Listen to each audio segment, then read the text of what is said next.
কাঁচা বাজার ৭,০০০ টাকা। এই বাবারও শুধু কিনতে হবে। 2024-25 অর্থ বছরের জন্য বাজেট প্রস্তাবনা পেশ করবেন অর্থমন্ত্রী। একদিকে উচ্চ মূল্যস্ফীতি নিয়ন্ত্রণের চাপ, অন্যদিকে বড় অঙ্কের রাজস্ব আদায়ের লক্ষ্যমাত্রা।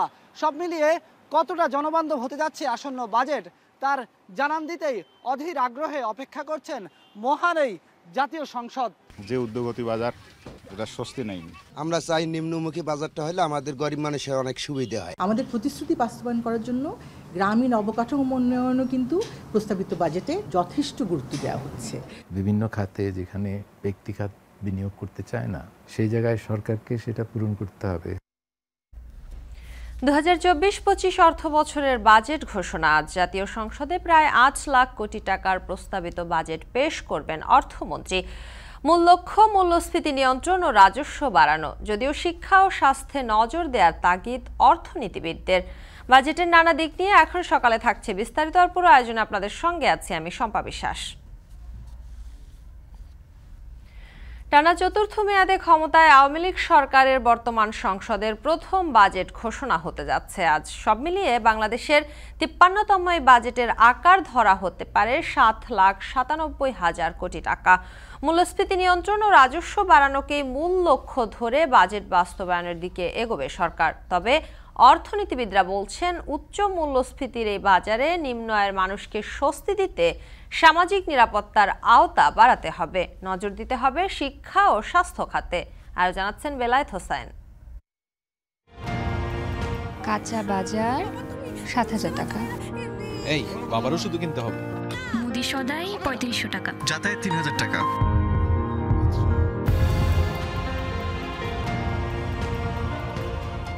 ব্যক্তি থেকে পরিবার, পরিবার থেকে রাষ্ট্র, সবকিছুর পেছনেই চালিকা শক্তি হিসেবে কাজ করে দৈনিক, মাসিক বা বাৎসরিক আয় ব্যয়ের পরিকল্পনা।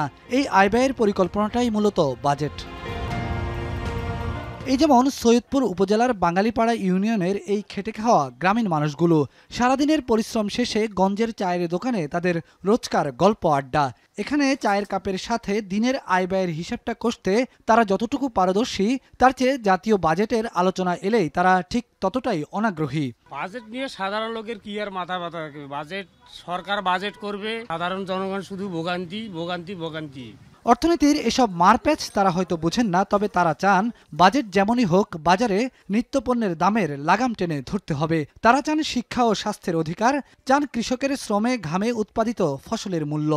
বাজেট নিয়ে আমাদের চিন্তা ভাবনা, মাথা ব্যথা নাই। আমাদের প্রয়োজনীয় জিনিস হলো ধানের দাম কম, চাউলের দাম বেশি, আলুর দাম বেশি। আমরা গরিব মানুষ, খেটে খাওয়া মানুষ, আলু চাল কিনতে আমাদের ডাল ফুরে যায়। আমরা চাই নিম্নমুখী বাজারটা হলে আমাদের গরিব মানুষের অনেক সুবিধা হয়। যে উদ্যোগতি বাজার, এটা স্বস্তি নেই সাধারণ মানুষের। বাজার চাচ্ছে যে আমাদের জন্য নিয়ন্ত্রণে থাকে, বাজারগুলো আমরা যদি স্বস্তি পাই, বাজার ঘাটে সবকিছুর জন্য আমরা নিয়ন্ত্রণের মধ্যে থাকে, ক্রয় ক্ষমতার মধ্যেই থাকে। স্বাধীন বাংলাদেশে এ যাবৎ অর্ধ শতাধিক তথা 52টি বাজেট পেশ করা হয়েছে মহান জাতীয় সংসদে। 1971 সালে সদ্য ভূমিষ্ঠ হওয়া বাংলাদেশে 1972-73 অর্থ বছরের জন্য প্রথম বাজেট ঘোষণা করেন বঙ্গবন্ধু শেখ মুজিবুর রহমান নেতৃত্বাধীন সরকারের অর্থমন্ত্রী তাজউদ্দিন আহমদ। ওই বাজেটের আকার ছিল 786 কোটি টাকা। 53 বছর বয়সী বাংলাদেশ এখন স্বল্পোন্নত দেশ থেকে মধ্যম আয়ের পথে। বাজেটের আকার বাড়তে বাড়তে প্রায় 8 লাখ কোটি টাকা ছুঁই ছুঁই। বেলা 3টায় জাতীয় সংসদে যে বাজেট প্রস্তাবনা উপস্থাপন করবেন অর্থমন্ত্রী আবুল হাসান মাহমুদ আলী, তার সম্ভাব্য আকার হতে পারে 7,97,000 কোটি টাকা। এর মধ্যে রাজস্ব আয়ের লক্ষ্যমাত্রা ধরা হতে পারে 5,41,000 কোটি টাকা। বাজেটের ঘাটতি দাঁড়াবে 2,56,000 কোটি টাকায়। এবারের বাজেটকে ঘিরে সরকারের লক্ষ্য মূল্যস্ফীতি নিয়ন্ত্রণ ও রাজস্ব বাড়ানো, পাশাপাশি কর্মসংস্থান সৃষ্টি। যে সামষ্টিক অর্থনৈতিক স্থিতিশীলতা বজায় রাখার জন্য মুদ্রানীতির সফল বাস্তবায়নের জন্য সাপোর্টিভ ফিসক্যাল স্ট্যান্স গ্রহণ করা হয়েছে। অনেক দেশে হয়তো 60%-এর ঊর্ধ্বেও এখনও মূল্যস্ফীতি আছে। তো আমাদের জনসাধারণকে আমরা এর থেকে কিভাবে মূল্যস্ফীতিজনিত অভিঘাত থেকে আমরা কিভাবে তাদেরকে রক্ষা করব, তার জন্য তো সামাজিক সুরক্ষা কার্যক্রমের বিষয়টা আছে এবং এই প্রস্তাবিত বাজেটেও সেটা আরও বাড়ানো হচ্ছে। সব মিলিয়ে বাজেটে পরিচালন ব্যয় ধরা হতে পারে ৫,৬,৯৭১ কোটি টাকা, আর উন্নয়ন বরাদ্দ ২,৮১,৪৫৩ কোটি টাকা। বাজেটে যে ২,৫৬,০০০ কোটি টাকার ঘাটতি থাকবে তা মেটাতে সরকার বৈদেশিক উৎস থেকে ঋণের লক্ষ্যমাত্রা ধরবে ১,২৭,২০০ কোটি টাকা, আর অভ্যন্তরীণ উৎস থেকে ১,৬০,৯০০ কোটি টাকা। আমাদের প্রতিশ্রুতি বাস্তবায়ন করার জন্য গ্রামীণ অবকাঠামো উন্নয়নও কিন্তু প্রস্তাবিত বাজেটে যথেষ্ট গুরুত্ব দেওয়া হচ্ছে। বিশ্বের যে অর্থনীতি, বাংলাদেশের যে অর্থনীতির চ্যালেঞ্জসমূহ, সেগুলোকে মাথায় রেখেই কিন্তু প্রস্তাবিত বাজেটটি সাজানো হচ্ছে। অর্থনীতিবিদরা বলছেন, রাজস্ব আদায়ের লক্ষ্যমাত্রা, রিজার্ভ ঘাটতি ও ডলার সংকট সব মিলিয়ে মূল্যস্ফীতি কতটা নিয়ন্ত্রণ করা যাবে সেই হিসেবের জাঁতাকলে নিম্ন আয়ের মানুষ। তাই তাদের জন্য বাড়াতে হবে সামাজিক নিরাপত্তার আওতা, নিশ্চিত করতে হবে শিক্ষা ও স্বাস্থ্যের মৌলিক অধিকার। বিভিন্ন খাতে যেখানে ব্যক্তিখাত বিনিয়োগ করতে চায় না, সেই জায়গায় সরকারকে সেটা পূরণ করতে হবে। গত বছরের আকারের সাথে এবছরের যেই ধরা হয়েছে, কিন্তু এটা তো খুব বেশি বাড়েনি। কিন্তু বাড়েনি তো আমরা কিসের তুলনায় বলছি? যে আকারটা আমি বাস্তবে করতেই পারি নাই, তো সেইটা না বাড়লেও তো আমার কিছু আসে যায় না। কারণ আমার ইস্যুটা হলো, যেই পরিকল্পনাটা আমি করেছি সেটা আমি কতটুকু আগামী বছরে অর্জন করতে পারবো। চলমান অর্থ বছরের চেয়ে প্রায় ৯০,০০০ কোটি টাকা বাড়িয়ে ২০২৪-২৫ অর্থ বছরের জন্য জিডিপির লক্ষ্যমাত্রা ঠিক করা হতে পারে ৫৫,৯৭,৪১৪ কোটি টাকা। আর মাত্র কয়েক ঘন্টা পরেই ২০২৪-২৫ অর্থ বছরের জন্য বাজেট প্রস্তাবনা পেশ করবেন অর্থমন্ত্রী আবুল হাসান মাহমুদ আলী। প্রথমবারের মতো বাজেট পেশ করতে যাওয়া এই অর্থমন্ত্রী জাতীয় আয় ব্যয়ের এই মহা পরিকল্পনায় কতটা দক্ষতার পরিচয় দিচ্ছেন সেটি এখন দেখার অপেক্ষায় গোটা জাতি। একদিকে উচ্চ মূল্যস্ফীতি নিয়ন্ত্রণের চাপ, অন্যদিকে বড় অঙ্কের রাজস্ব আদায়ের লক্ষ্যমাত্রা, সব মিলিয়ে কতটা জনবান্ধব হতে যাচ্ছে আসন্ন বাজেট তার জানান দিতেই অধীর আগ্রহে অপেক্ষা করছেন মহান এই জাতীয় সংসদ। বেলায়েত হোসাইন, এখন, ঢাকা। সরকারের চলতি মেয়াদের প্রথম বাজেট আজ ইতোমধ্যে অনুমোদন পেয়েছে বার্ষিক উন্নয়ন কর্মসূচি। পরিবহন যোগাযোগ এগিয়ে থাকলেও পিছিয়ে পরিবেশ ও জলবায়ু। তবে বাজেটে কতটা প্রত্যাশা পূরণ হবে সেটি এখন প্রশ্ন। বিস্তারিত সিফাত শাহরিয়ারের প্রতিবেদনে। সরকারের টানা চতুর্থ মেয়াদের প্রথম বাজেট, আয় ব্যয়ের হিসাবও সন্নিকটে। ইতোমধ্যে বার্ষিক উন্নয়ন কর্মসূচি অনুমোদন হয়। জাতীয় অর্থনৈতিক পরিষদ ২০২৪-২৫ অর্থবছরের জন্য এডিপিতে বরাদ্দ রেখেছে ২,৬৫,০০০ কোটি টাকা, যেটি গত অর্থবছরের তুলনায় মাত্র ২,০০০ কোটি টাকা বেশি। নতুন মেট্রো রেল প্রকল্প, পদ্মা রেল সেতু সহ গুরুত্বপূর্ণ বেশ কিছু প্রকল্প চলমান থাকায় এবার উন্নয়ন বরাদ্দে সর্বোচ্চ অগ্রাধিকার পেয়েছে পরিবহন ও যোগাযোগ খাত। দ্বিতীয় সর্বোচ্চ বরাদ্দ রাখা হয়েছে বিদ্যুৎ ও জ্বালানি খাতে, যেটি মোট বরাদ্দের ১৫%। শিক্ষা খাত রয়েছে এবার তৃতীয়তে। গত বছরের তুলনায় উন্নয়ন বাজেট বেড়েছে গৃহায়ন ও স্বাস্থ্য খাতে। ২০২৩-২৪ অর্থবছরের তুলনায় এডিপিতে বরাদ্দ সবচেয়ে বেশি কমেছে স্থানীয় সরকার ও পল্লী উন্নয়ন খাতে, কমেছে কৃষি, পরিবেশ, জলবায়ু ও পানি সম্পদে।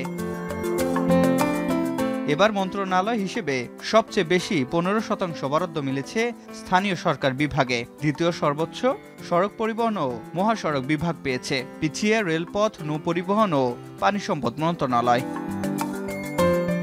তবে পরিচালন ও উন্নয়ন ব্যয়ের সমষ্টিতে চলমান ২০২৩-২৪ অর্থবছরে এগিয়ে জনপ্রশাসন খাত। মোট বাজেটের ২২% ছিল এই খাতে, পিছিয়ে ছিল স্বাস্থ্য, জনশৃঙ্খলা, জ্বালানি ও বিদ্যুৎ খাত। এবার দেখার অপেক্ষা সরকারের আয় ব্যয়ের হিসাবে কতটা প্রত্যাশা মেটে সাধারণের। সিফাত শাহরিয়ার, এখন, ঢাকা। প্রথমবারের মতো গ্লোবাল জিএপি সার্টিফাইড বাগানের স্বীকৃতি নিয়ে মেহেরপুরের হিমসাগর আম রপ্তানি হচ্ছে ইউরোপের বিভিন্ন দেশে। মেহেরপুরের ঝাউবাড়িয়া একটি বাগান থেকে এ বিষয়ে বিস্তারিত জানাতে যুক্ত হচ্ছেন সহকর্মী মুজাহিদ আল মুন্না। মুন্না, এবার কি পরিমাণ হিমসাগর আম মেহেরপুর থেকে রপ্তানি হচ্ছে, বিস্তারিত জানাবেন। শম্পা, আপনাকে জানিয়ে রাখি, আম উৎপাদনের জন্য কিন্তু বিখ্যাত দেশের দক্ষিণ পশ্চিমাঞ্চলের জেলা মেহেরপুর। এই মেহেরপুরে বিভিন্ন জাতের কিন্তু আম উৎপাদন হয়। বিশেষ করে মেহেরপুরের হিমসাগর, ল্যাংড়া, বোম্বাই এবং আমরুপালি জাতের আমের কদর কিন্তু সারা দেশেই রয়েছে। বিশেষ করে ঢাকা, চট্টগ্রাম, সিলেট সহ দেশের বিভিন্ন এলাকার বাজার কিন্তু ইতিমধ্যেই দখল করেছিল মেহেরপুরের আম। 2017 সাল থেকে মেহেরপুরের আম দেশের গণ্ডি পেরিয়ে বিদেশেও কিন্তু রপ্তানি হচ্ছে। 2017 সালে সর্বপ্রথম মেহেরপুরের 10 টন আম কিন্তু ইউরোপের বাজার দখল করে। পরবর্তীতে প্রতি বছরেই কিন্তু মেহেরপুরের আম দেশের বাইরে কম বেশি যায়। কিন্তু আমি যদি আপনাকে জানিয়ে রাখি, এবার কিন্তু প্রথমবারের মতো গ্লোবাল জিএপি সার্টিফাইড প্রাপ্ত বাগান থেকে কিন্তু মেহেরপুরের আম ইউরোপের বিভিন্ন যে সুপার শপ সেখানে যাবে। আমি যারা এই কাজটির সাথে জড়িত রয়েছে, বিশেষ করে বাংলাদেশ কৃষি মন্ত্রণালয় এবং মেহেরপুর জেলা কৃষি বিভাগের সাথে কথা বলেছি। তারা আমাকে জানিয়েছেন মেহেরপুরের এই বছরে প্রায় 50 টন আম কিন্তু দেশের বাইরে যাবে এবং প্রতি টন আম প্রায় 1,21,000 টাকা করে দাম পাবে, যেটি দেশের বাজারের চাইতে প্রায় দ্বিগুণ। আমি যদি আপনাকে দেশের বাজারের কথা বলি, দেশে কিন্তু এই মুহূর্তে প্রতি মন আম বিক্রি হচ্ছে 2800 থেকে 3200 টাকা মন করে। সেখানে যে আমগুলো দেশের বাইরে যাবে সেগুলো কিন্তু চাষিরা 4000 থেকে শুরু করে 4500 টাকা পর্যন্ত প্রতি মনের দাম পাবে। সেই হিসাবে একজন চাষি কিন্তু দ্বিগুণ লাভবান হতে পারবে। তাই আমি কয়েকজন চাষির সাথে জড়িত, যারা এই কাজের সাথে জড়িত, তাদের সাথে কথা বলেছি। তারা আমাকে জানিয়েছেন অদূর ভবিষ্যতে যদি এই পরিমাণটা আরও বাড়ানো যায়, 50 টনের জায়গাতে 100 টন বা 200 টন বা 1000 টনও যদি করা যায়, তাহলে মেহেরপুরের প্রত্যেকটা বাগানই কিন্তু লাভবান হবে। আমি আপনাকে জানিয়ে রাখি, গেল বছরেও কিন্তু মেহেরপুরের 35 টন আম দেশের বাইরে, বিশেষ করে ইউরোপের বিভিন্ন সুপার শপের বাজার দখল করেছিল। এবছরে 50 টন আম যাচ্ছে। এর বাইরে আমি যদি আপনাকে জানিয়ে রাখি, হিমসাগর ছাড়াও কিন্তু মেহেরপুরে ল্যাংড়া এবং আমরুপালি আমের কিন্তু ব্যাপক কদর রয়েছে এবং এগুলোও কিন্তু খুবই সুস্বাদু আম। তাই যারা ল্যাংড়া এবং বোম্বাই চাষি, তারাও কিন্তু জানিয়েছেন যে হিমসাগরের পাশাপাশি যদি ল্যাংড়া এবং আমরুপালি আম পাঠানো যায় তাহলে তারাও লাভবান হবে। শম্পা, এই ছিল আমার কাছে সর্বশেষ।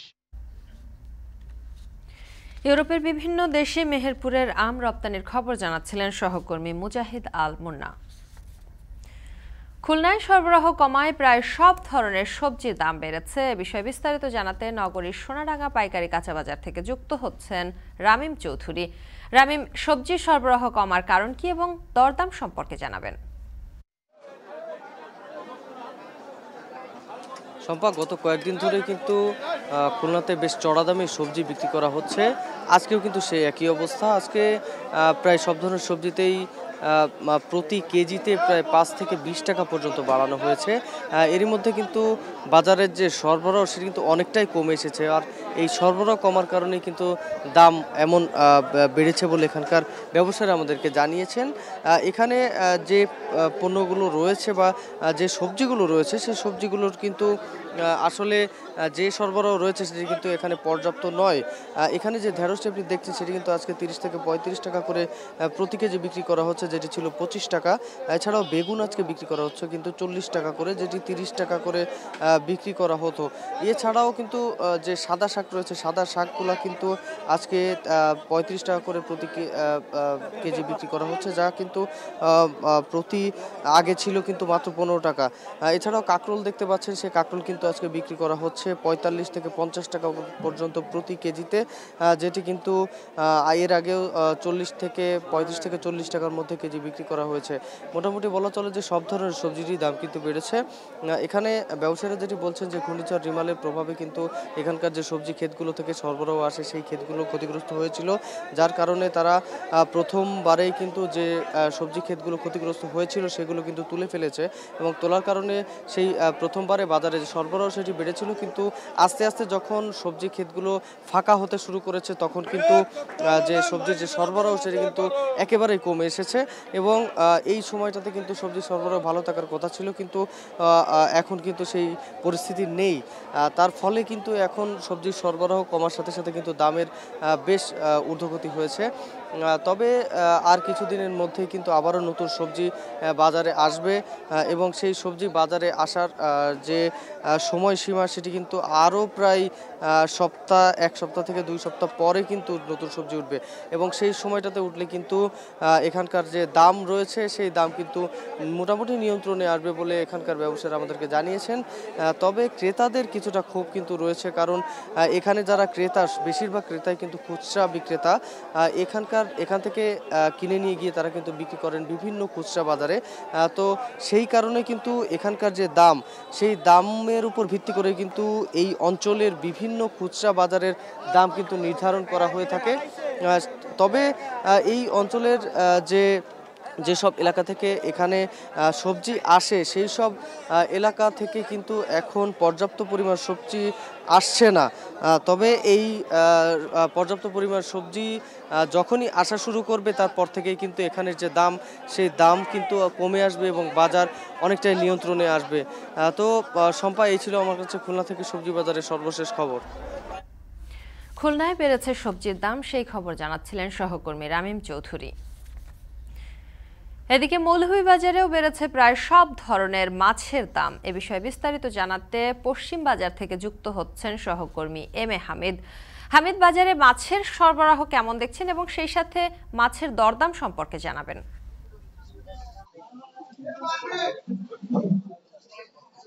আপনি যেমনটি বলছিলেন, আসলে মৌলভীবাজারে মাছের অনেকটা আকালি বলা যায়, যেখানে 5টা বা 5:30 থেকে মাছের বাজার, পাইকারি বাজার সেটা কিন্তু পর্যন্ত থাকে, কিন্তু আজকে এখন 7টার উপরে বেজে গেছে, এখন পর্যন্ত কিন্তু তেমন মাছ করা যাচ্ছে না। অর্থাৎ আড়তগুলোতে মাছ আসছে না। তারা বলছেন যে মাছের চাষের মাছের পাওয়া যাচ্ছে না। কারণ হিসেবে তারা বলছেন বিগত কয়েকদিন গরম গেল, তারপরে রেমালের প্রভাব, জন্যই কিন্তু এখন যারা মাছ উৎপাদন করছেন তারা কিন্তু বাজারে মাছ দিচ্ছে না। এতে করে বাজারে প্রচুর পরিমাণে মাছের দাম বেড়ে গিয়েছে। প্রতি মাছে কিন্তু 30 থেকে 50 টাকা কেজিতে বেড়ে গিয়েছে। পাঙ্গাস, তেলাপিয়া, কাতলা যেগুলো আছে সবগুলো মাছে কিন্তু দাম বেড়ে গিয়েছে। তাদের সাথে বলেছিলাম যে কেন এই দাম বাড়ানো, কারণ তারা বলছেন যে মাছের খাদ্যের দাম বেড়ে গিয়েছে, অধিক পরিমাণে বেড়ে গিয়েছে এবং মাছ উৎপাদন কম হচ্ছে। এতে করে বাজারে মাছের সরবরাহ কম থাকার কারণে মাছের চাহিদা বেশি আছে, কিন্তু সেখানে দাম বেশি হচ্ছে। অপরদিকে আমি যদি মৌলভীবাজার সবজি বাজারের কথা বলি, বাজারে সবজি নাই বলতেই চলে। প্রতিটি সবজি কিন্তু 20 থেকে 50 টাকা কেজিতে বিক্রি হচ্ছে। আসতে গিয়ে দেখা যায় যে এখানে মৌলভীবাজার থেকে মাছের দামের খবর জানাচ্ছিলেন সহকর্মী এম এ হামিদ। চাঁদপুরে জৌলুস হারাতে বসেছে ইলিশ। সুস্বাদু এই মাছ কম ধরা পড়ার প্রভাব পড়েছে বাজারে। 2 দশকে ইলিশের দাম বেড়েছে 6 গুণ।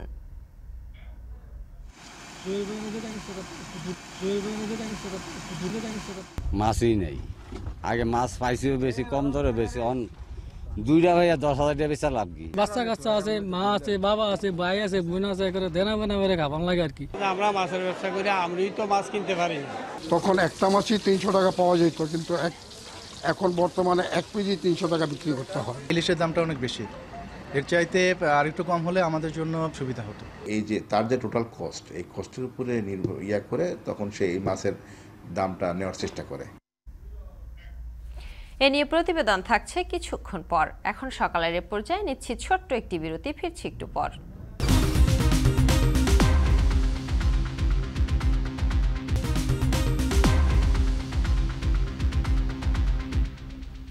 বিরতির পর ফিরে এলাম। আপনারা দেখছেন এখন সকাল। ইলিশের বাড়ি খ্যাত চাঁদপুরে জৌলুস হারাতে বসাচ্ছে ইলিশ। প্রতি বছর সরকারি খাতায় উৎপাদন বৃদ্ধি পেলেও জেলেরা বলছেন আগের মতো ইলিশ উঠছে না জালে। চাঁদপুরের পদ্মা মেঘনা হয়ে পড়ছে ইলিশ শূন্য।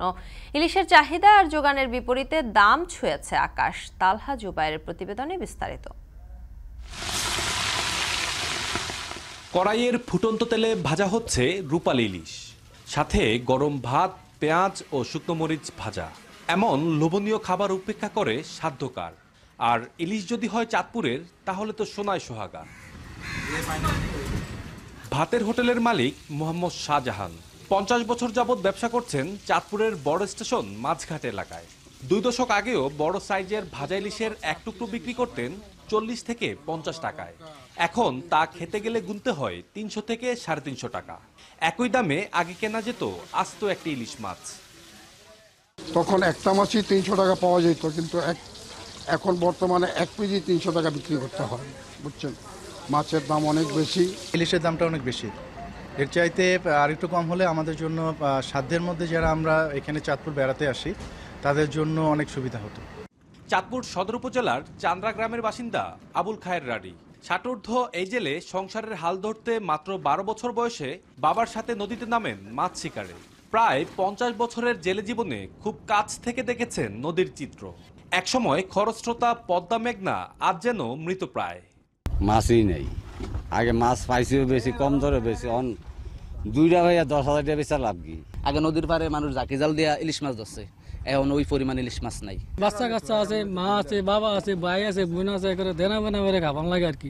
ভাটি অঞ্চলে অতিরিক্ত জাল ফেলা, জাটকা নিধন, দূষণ আর অসংখ্য ডুবোচর সহ নানা কারণে ক্রমেই কমে যাচ্ছে নদীর মাছ। এতে জেলেদের জীবন হয়ে উঠছে দুর্বিষহ। একসময়ের রূপালী ইলিশের ভান্ডার চাঁদপুরের পদ্মা মেঘনা নদী আজ অনেকটাই শূন্যের পথে। বছর জুড়ে কাঙ্ক্ষিত ইলিশের দেখা না পেয়ে নদীতে মাছ ধরতে নামা জেলেদের অবস্থা করুণ থেকে আরও করুণ হচ্ছে। এতে করে মহাজন ও দাদনদারদের কাছ থেকে করা ঋণের তালিকা দীর্ঘ থেকে আরও দীর্ঘতর হচ্ছে। ইলিশ কম ধরা পড়ার প্রভাব পড়েছে বাজারে। সরকারের খাতায় প্রতি বছর ইলিশের উৎপাদন ঊর্ধ্বমুখী হলেও দাম বৃদ্ধি পাচ্ছে সমান তালে। চাঁদপুর বড় স্টেশন মাঝঘাটে 2011 সালেও 1 কেজি ওজনের একটি ইলিশ কেনা যেত 700 থেকে 800 টাকায়। একই ওজনের একটি মাছ কিনতে এখন গুনতে হচ্ছে 2000 থেকে 2200 টাকা। চাঁদপুরে বসবাস করে কেউ যদি বলেন ইলিশ খেতে পায় না, হয়তো অনেকেই সন্দেহের দৃষ্টিতে তাকাবেন তার দিকে। কিন্তু নিম্ন ও নিম্ন মধ্যবিত্ত মানুষের পাত থেকে ইলিশ উঠে গেছে অনেক আগেই। বাজারে ইলিশ কিনতে এসে দাম শুনে ভাবনায় পড়েন মধ্যবিত্ত মানুষও। খুব বেশি প্রয়োজন ছাড়া এখন আর অনেকেই ইলিশ কিনতে বাজারে আসেন না। দেশের অন্যতম বড় ইলিশের পাইকারি বাজার বড় স্টেশন মাঝঘাটে একসময় মৌসুমে প্রতিদিন 4 থেকে 5,000 মণ ইলিশ বেচাকেনা হতো। কিন্তু বর্তমানে মাঝঘাটে ইলিশের সেই জৌলুস আর নেই। মাছের সরবরাহ আশঙ্কাজনকভাবে কমায় লোকসানের সম্মুখীন হচ্ছেন আড়তদাররা। সামনেও যে ডিফারেন্স হবে না তা না, ভবিষ্যতে আস্তে আস্তে বাড়বে, কারণ আমাদের জনসংখ্যা বৃদ্ধি পাচ্ছে, সেই অনুপাতে মাছ বাড়ছে না। আমরা মাছের ব্যবসা করি, আমরাই তো মাছ কিনতে পারি না, কেননা একটা মাছ আপনার 2000 টাকা দিয়া বা 1500 টাকা দিয়া কিনা খাওয়াটা সবার পক্ষে সম্ভব না। মৎস্য কর্মকর্তা ও গবেষকরা বলছেন ইলিশের উৎপাদন বৃদ্ধি পাওয়ার সাথে সাথে দিন দিন চাহিদাও বৃদ্ধি পাচ্ছে। চাঁদপুরের নদীতে ইলিশের উৎপাদন বৃদ্ধিতে কাজ করা হচ্ছে। তারা টোটাল হিসাব করে যে আমার আগে যে 2-3টা যে করলাম সেটা যে কষ্ট হলো, কিন্তু পরবর্তীতে হয়তো মাছ পেল, তখন তারা অ্যানালাইজ করে যে এই যে তার যে টোটাল কস্ট, এই কস্টের উপরে নির্ভর করে তখন সে এই মাছের দামটা নেওয়ার চেষ্টা করে। বর্তমান সরকারের বিভিন্ন কার্যক্রম আছে ইলিশ সংরক্ষণকে করা, এবং সেই কার্যক্রমের অংশ হিসেবে ইলিশের কিন্তু উৎপাদন বৃদ্ধিতে সময়মুখী এবং সময়োপযোগী কার্যক্রম চলমান আছে। ইলিশের প্রাচুর্যতা রক্ষায় সরকারি উদ্যোগের পাশাপাশি সামাজিক সচেতনতাও প্রয়োজন বলে মনে করেন সংশ্লিষ্টরা। তালহা জুবায়ের, এখন, চাঁদপুর। প্রতি বছর কোরবানির ঈদ এলেই চলে পশু মোটাতাজাকরণ। নওগাঁয় এবছর 34,000-এর বেশি খামারে পশু মোটাতাজা করা হয়েছে। তবে গোখাদ্যের দাম বাড়ায় পশু পালনে বেড়েছে খরচ, যার প্রভাব পড়ছে পশুর দামে। আব্বাস আলীর তথ্য, ছবিতে বিস্তারিত। কোরবানির ঈদ সামনে রেখে ভালো দাম পাওয়ার আশায় গবাদি পশু লালন পালনে ব্যস্ত সময় পার করছেন নওগাঁর খামারিরা। এসব খামারে দেশি ষাঁড়, শাহিওয়াল, ফিজিয়ান, অস্ট্রেলিয়ান সহ বিভিন্ন জাতের গরু, ছাগল ও ভেড়া লালন পালন করা হচ্ছে। তবে এবছর দানাদার খাবারের দাম বেড়ে যাওয়ায় গবাদি পশু পালনে তুলনামূলক খরচ পড়েছে বেশি। প্রতি কেজি খাবারের মূল্য 10 থেকে 15 টাকা বাড়ায় আমাদের মতো খামারির অনেক সমস্যা হচ্ছে। তাই আমরা বিকল্প পদ্ধতিতে আমরা কিছু 8 থেকে 9 বিঘে মাটিতে নেপিয়ার ঘাস উৎপাদন করতেছি। যদি ভারত থেকে গরু আসে তে গরু মনে হয় লস হবে, মানে ভুসি টুসি এগুলোর দাম বেশি, দানাদার খাবারের দাম বেশি, এই হিসাবে এখানে 35টি গরু আছে, মূল্য মানে 80 থেকে মানে 2-2.5 লক্ষ টাকা মতো। এসব খামারে কর্মসংস্থান হয়েছে অন্তত কয়েক হাজার যুবকের। তবে পশুখাদ্যের দাম কমানো হলে খামারের সংখ্যা যেমন বাড়বে তেমনই বাড়বে উৎপাদন, পাশাপাশি সৃষ্টি হবে নতুন কর্মসংস্থান। ইতিমধ্যে নওগাঁয় কোরবানির পশুর হাট জমতে শুরু করেছে। তবে হাটে পশুর সরবরাহ বেশি হলেও কেনাবেচা কম। ক্রেতাদের অভিযোগ, প্রতিটি গরুতে গত বছরের তুলনায় এবছর অন্তত 10 থেকে 15,000 টাকা বাড়তি দামে কিনতে হচ্ছে। গত বছরে যে গরুর দাম ছিল 80,000 টাকা, এবছরে সেই গরুর দাম প্রায় 90 থেকে 1,00,000 টাকা। প্রায় গরুর প্রতি মনে করেন 20 থেকে 10,000-20,000 টাকা বেশি। চিটাগাঙ্গা বন্যাতে অনেক ক্ষয়ক্ষতি হয়েছে, হওয়ার কারণে বাইরের পাইটের আসতেছে না, এই কারণে আমরাও বেচতে পারছি না। তাই খামারওয়ালারাও তো লস খাচ্ছে মনে হয়। তো দেখা যাক সামনে কিও দাঁড়ায়। প্রাণী সম্পদ বিভাগ বলছে, পশুপালনের মাধ্যমে খামারিরা আর্থিকভাবে লাভবান হচ্ছে। খরচ কমাতে খামারিদের ঘাস চাষ সহ নানা পরামর্শ দেয়া হচ্ছে। আমরা তাদের খামারিদেরকে পরামর্শ দিচ্ছি এবং সেই পরামর্শ ফলো করে তারা উপকৃত হচ্ছেন। আর রোগ ব্যাধি যদি কোনো সমস্যা দেখা দেয় আমরা সরাসরি গিয়েও তাদের সেবা দিয়ে থাকি, এছাড়া মোবাইলেও তারা পরামর্শ নেন। নওগাঁ প্রাণী সম্পদ অফিসের তথ্য মতে জেলায় ছোট বড় মিলিয়ে 34,534টি খামার রয়েছে। এসব খামারে 7,28,110টি পশু মোটাতাজা করা হয়েছে। আর জেলার চাহিদা রয়েছে 3,78,759টি গবাদি পশু। এখন নওগাঁ। দুই দেশের ক্রেতা বিক্রেতাদের পদচারণায় মুখর ফেনীর ছাগলনাইয়া এবং ত্রিপুরার শ্রীনগর সীমান্ত হাট। সপ্তাহের প্রতি মঙ্গলবার বসা এই হাটে 10 থেকে 15 লাখ টাকার বেচাকেনা হয়, যার 2/3 ভারতীয় পণ্য। সীমান্ত বাণিজ্য প্রসারের পাশাপাশি এই হাট দুই দেশের মানুষের সম্পর্ক উন্নয়নে ভূমিকা রাখছে বলে মত সংশ্লিষ্টদের। বিস্তারিত প্রতিবেদনে। এক পাশে বাংলাদেশি, অন্য পাশে বসেন ভারতীয় দোকানিরা। দুই দেশের 27টি করে 54টি স্টলে বিক্রি হচ্ছে পোশাক, খাদ্য সামগ্রী, প্রসাধনী সহ নানা পণ্য। ফেনীর ছাগলনাইয়া ও ভারতের ত্রিপুরার শ্রীনগর সীমান্তের শূন্যরেখায় প্রতি সপ্তাহে মঙ্গলবার সকাল 9টা থেকে বিকেল 5টা পর্যন্ত চলে এই হাট। এই হাটে দেখা হলো ত্রিপুরা রাজ্যের বিলোনিয়া এলাকার বাসিন্দা অর্চনা বালার সঙ্গে। এখন ভারতের নাগরিক হলেও অর্চনা বালার জন্ম বাংলাদেশে। 30 বছর আগে বধূ হয়ে ভারত যাওয়ার পর আর আসা হয়নি। সীমান্ত হাটে দেখা করতে এসেছেন যুক্তরাষ্ট্রের প্রবাসী ফেনীর সোনাগাজী এলাকার বাসিন্দা ভাই গোবিন্দ দাসের সঙ্গে। 3 দশক পর ভাই বোনের দেখা, ছেঁড়া সম্পর্ক জোড়া লাগানোর মাধ্যম হলো এই হাট। আমার বাপের বাড়ি বাংলাদেশে, আমি প্রায় 30 বছর হয়েছে আর এই দেশে মানে আসা যাওয়া নেই। মানে সীমান্ত বাজারে আমরা অনেক উপকৃত হয়েছি, মানে দুই দেশে মানে দেখাশোনা বা আত্মীয় স্বজনের লগে কথাবার্তা। ত্রিপুরা থেকে এসেছি সীমান্ত বাজারে আমার মামার সাথে দেখা করার জন্য। আমি গত 10 বছর পর্যন্ত মামাকে কখনো দেখিনি। এখানে আত্মীয় স্বজন আছে, তারা আসে দেখা সাক্ষাৎ করে, তাদের লগে আমিও আই, তখন তাদের লগে দেখা সাক্ষাৎ ভালো লাগে।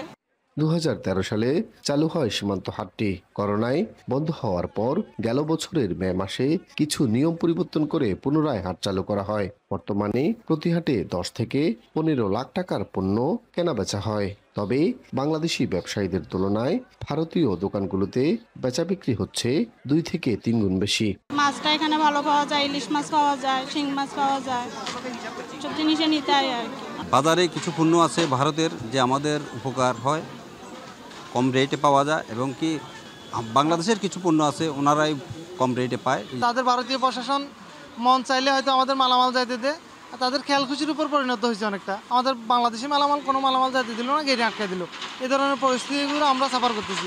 এগুলো নিয়ে আমাদের দেখার মতো কেউ নাই যে আমাদের মালামাল কেন যাচ্ছে না বা কোনো সমস্যা।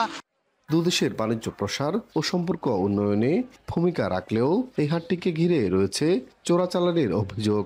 হাটে গিয়ে দেখা মিলল প্রমাণও। তবে অভিযোগ অস্বীকার করে সংশ্লিষ্টরা জানান সুষ্ঠু ব্যবস্থাপনার কথা। 27 দোকানে এভারেজে তারা আমাদের হিসাবে দেখলাম 13 থেকে 13.5 লাখ টাকার মাল নিয়ে আসে, আর বিক্রি হয় প্রতি বাজারে 4 থেকে 4.5 লাখ টাকার মতো মাল আমাদের বাংলাদেশের দোকানদাররা বিক্রি করতে পারে। শুরু থেকে বাজারের শেষ পর্যন্ত আমাদের প্রশাসন আছে, আমাদের পুলিশ আছে, বিজিবি আছে, কাস্টমস আছে, সবার নজরদারিতে থাকে। আমাদের এখানে কোনো পাচার বা অন্য কোনো অবৈধ কিছু করার কোনো সুযোগ নেই। এটা আমরা সর্বোচ্চ সতর্ক রয়েছি। নিয়ম অনুযায়ী হাটের আশপাশের 5 কিলোমিটার এলাকার বাসিন্দারা এখানে কেনাকাটা করতে পারেন। কাস্টমসের হিসেব বলছে গেল 4 মাসে বাংলাদেশি ব্যবসায়ীরা 1,57,00,000 টাকা ও ভারতের ব্যবসায়ীরা বিক্রি করেছেন 3,18,00,000 টাকার পণ্য। সোলাইমান ডালিম, এখন ফেনী। দীর্ঘ 16 বছর পিরোজপুরের শ্রীরামকাঠি দইহারি ইন্দেরহাট সড়ক ছিল ভাঙাচোরা আর খানাখন্দে ভরা। কয়েক মাস আগেও রাস্তা না থাকায় ভোগান্তি পোহাতে হতো স্থানীয়দের। তবে স্থানীয় সড়ক ও জনপদ বিভাগের উদ্যোগে 10 কোটি টাকা খরচে সড়কটি হয়ে উঠেছে দৃষ্টিনন্দন, পাল্টেছে জীবনমান। ইমন চৌধুরীর তথ্য, ছবিতে বিস্তারিত। পিরোজপুর জেলার নাজিরপুরের শ্রীরামকাঠি থেকে স্বরূপকাঠির ইন্দেরহাট বাজার পর্যন্ত সড়কের দৈর্ঘ্য প্রায় 15 কিলোমিটার।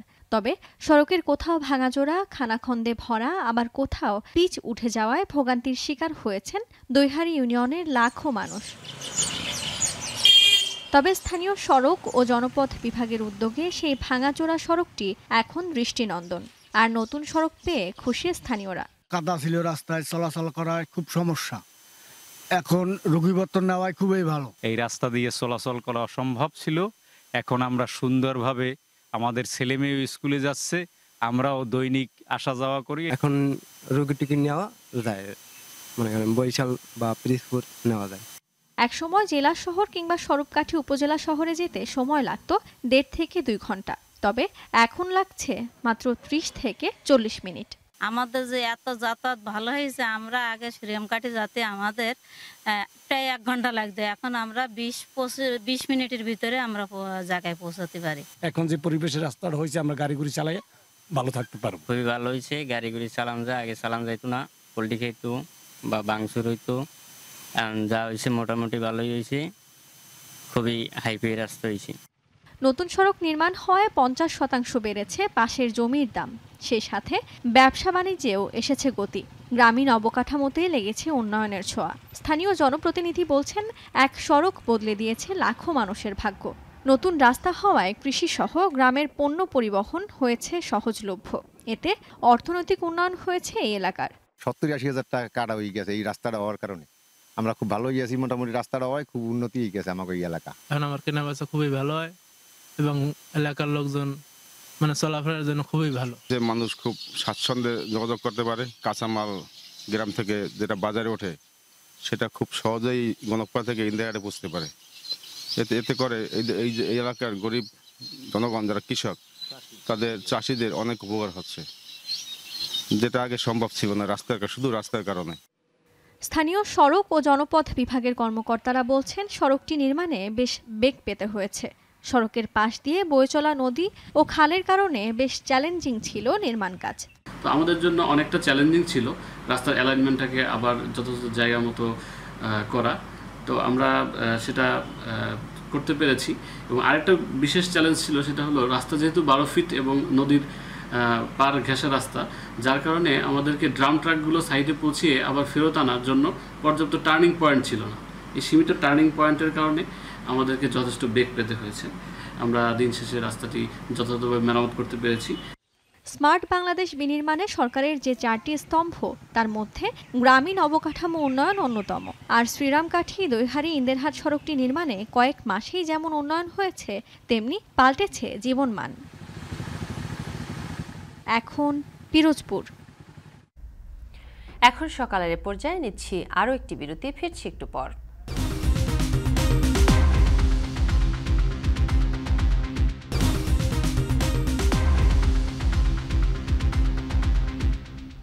বিরতির পর ফিরে এলাম। আপনারা দেখছেন এখন সকাল। টানা তৃতীয় মেয়াদে ক্ষমতায় আসার মাধ্যমে জওহরলাল নেহরুর রেকর্ডে ভাগ বসিয়েছেন ভারতের প্রধানমন্ত্রী নরেন্দ্র মোদী। ভারতকে গ্লোবাল পাওয়ার হাউস হিসেবে তৈরি করায় বরেণ্য এই রাজনীতিবিদ যেমন ছিলেন আলোচনায়, তেমনি সাম্প্রদায়িকতার বিষ বাষ্প ছড়ানোর অভিযোগে জুটাচ্ছে সমালোচনাও। নরেন্দ্র মোদীর সাতকাহন রয়েছে নাফিয়া আরমান মননের প্রতিবেদনে। নরেন্দ্র শব্দের অর্থ মনুষ্য জাতির নেতা। ভারতের প্রধানমন্ত্রী নিজের নামের সার্থকতা রক্ষা করতে পেরেছেন কিনা তা নিয়ে তর্ক হতে পারে। তবে টানা তৃতীয় মেয়াদে ভারতীয়দের নেতা হিসেবে আবারও নিজেকে প্রমাণ করলেন নরেন্দ্র দামোদর দাস মোদী। জনতার রায়ে হ্যাট্রিক প্রধানমন্ত্রিত্বের স্বাদ পাওয়া মোদী ভাগ বসিয়েছেন পণ্ডিত জওহরলাল নেহরুর রেকর্ডে। ভারত স্বাধীনের পর 1947 সাল থেকে 1964 সাল পর্যন্ত টানা 3 মেয়াদে দেশের সর্বোচ্চ নেতা ছিলেন অসাম্প্রদায়িক চেতনার অধিকারী নেহরু। অন্যদিকে একেবারে বিপরীত চিন্তার অধিকারী নরেন্দ্র মোদী প্রধানমন্ত্রীর ব্যাটন সামলাচ্ছেন 2014 সাল থেকে। নরেন্দ্রমোদী.in এর তথ্যমতে 1950 সালে উত্তর গুজরাটের ভাদনগর শহরে জন্ম নেন এই রাজনীতিবিদ। বাবার সঙ্গে শহরের রেল স্টেশনে চা বিক্রি করতেন তিনি।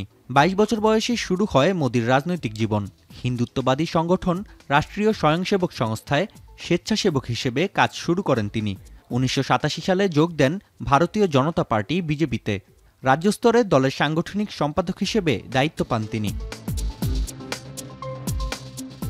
1995 সালে বিধানসভা নির্বাচনে বিজেপির প্রার্থী নির্বাচনের দায়িত্ব ছিল মোদীর কাঁধে। নির্বাচনে বিজেপির বড় জয়ে অবদান রাখায় 3 বছর পর তাকে পদোন্নতি দেয়া হয় দলের সাধারণ সম্পাদক হিসেবে। এরপর মোদীকে আর পেছনে ফিরে তাকাতে হয়নি। টানা 11 বছর ছিলেন গুজরাটের মুখ্যমন্ত্রী, রাজ্যের অর্থনীতিকে বড় করেন 3 গুণ। 2014 সালের লোকসভা নির্বাচনে হিন্দিভাষী আঞ্চলিক দল থেকে বিজেপিকে সর্বভারতীয় দলে পরিণত করতে সবচেয়ে বড় অবদান রাখেন নরেন্দ্র মোদী। স্বাধীন ভারতে জন্ম নেয়া প্রথম নেতা হয়ে শপথ নেন ভারতের 14তম প্রধানমন্ত্রী হিসেবে। গুজরাটের এই নেতার প্রতিশ্রুতি ছিল দিনবদলের। গেল 10 বছরে নবম থেকে পঞ্চম বৃহৎ অর্থনীতির দেশের তালিকায় তুলে এনেছেন ভারতকে। তৈরি করেছেন ক্যাশলেস ডিজিটাল ইন্ডিয়া। অবকাঠামো খাতে প্রতিবছর খরচ করা হয়েছে $10,000 কোটি। নির্মাণ করা হয়েছে 54,000 কিলোমিটার নতুন সড়ক। বছরে বিদেশি বিনিয়োগের পরিমাণ দাঁড়িয়েছে প্রায় $5,000 কোটি। কয়েক হাজার সামাজিক সুরক্ষা প্রকল্পের আওতায় ব্যয় করা হয়েছে $400 কোটি। প্রশংসার পাশাপাশি ভারতীয় ইতিহাসে সবচেয়ে সমালোচিত নেতার তকমাও জুটেছে মোদীর কপালে। 2002 সালে গুজরাটে হিন্দু মুসলিম দাঙ্গায় প্রাণ হারান 2000-এর বেশি মানুষ। মোদীর বিরুদ্ধে অভিযোগ, ইচ্ছাকৃতভাবে সাম্প্রদায়িকতা উস্কে দিয়ে নিষ্ক্রিয় ভূমিকায় ছিলেন তৎকালীন এই মুখ্যমন্ত্রী। মোদীর মুসলিম বিদ্বেষী চিন্তাধারার প্রমাণও মিলেছে চলতি লোকসভা নির্বাচনের আগে অযোধ্যায় বাবরি মসজিদের ওপর রাম মন্দির নির্মাণের ঘটনায়। নির্বাচনী প্রচারেও বিজেপি নেতা প্রাধান্য দেন সাম্প্রদায়িক বিভাজন তৈরিতে। বৃহৎ অর্থনীতির দেশের তালিকায় উপরে থাকলেও মাথাপিছু জিডিপিতে ভারতের অবস্থান 147তম। ধনী গরিবের মধ্যে আয়ের বৈষম্য 100 বছরের মধ্যে পৌঁছেছে সর্বোচ্চে। বেকারত্বের হার বেড়ে দাঁড়িয়েছে 100%। স্নাতক সম্পন্ন করা ব্যক্তিদের মধ্যে এই সংখ্যা প্রায় 30%। অভিযোগ আছে গণতন্ত্রের আড়ালে দেশে একনায়কতন্ত্র প্রতিষ্ঠার জনক 73 বছর বয়সী নরেন্দ্র মোদী। নাফি আরমান মনন, এখন বিশ্ব।